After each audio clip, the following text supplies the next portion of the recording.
Let me introduce you to an emerging concept that might sound far-fetched, but has solid research behind it. Early life cold exposure may program cardiovascular systems with lasting consequences that don't manifest until decades later. The Developmental Origins of Health and Disease framework suggests that childhood experiences create vulnerabilities expressed in adult disease patterns. Children growing up in cold climates show different vascular development patterns compared to those raised in warm climates.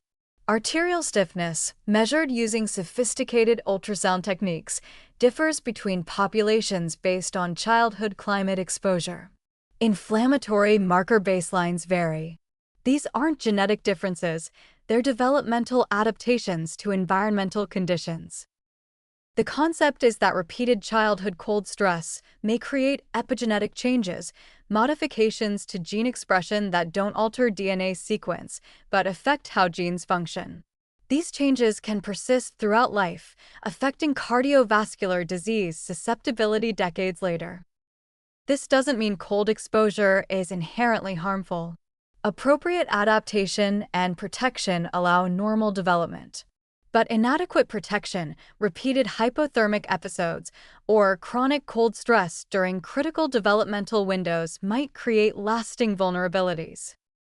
Studies from Scandinavia and Russia, where childhood cold exposure is inevitable, show complex relationships between early cold exposure and later cardiovascular health.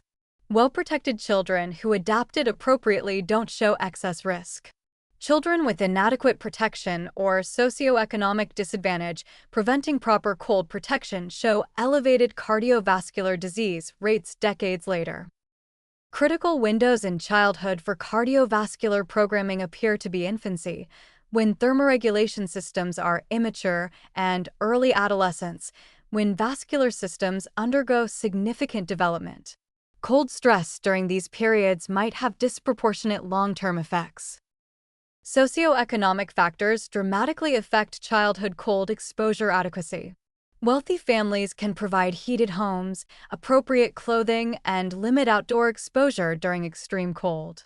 Poor families might lack adequate heating, proper winter clothing, and live in drafty substandard housing. Children experience very different cold stress based on economic circumstances. This has public health intervention implications.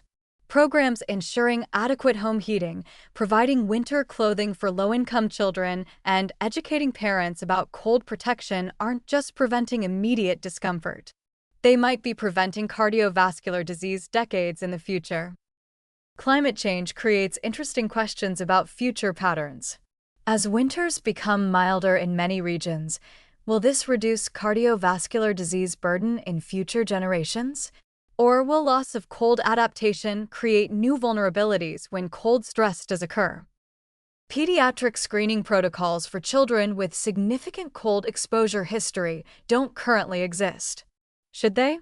Should we be tracking developmental markers in children from cold climates or with inadequate cold protection? These questions lack definitive answers but deserve consideration.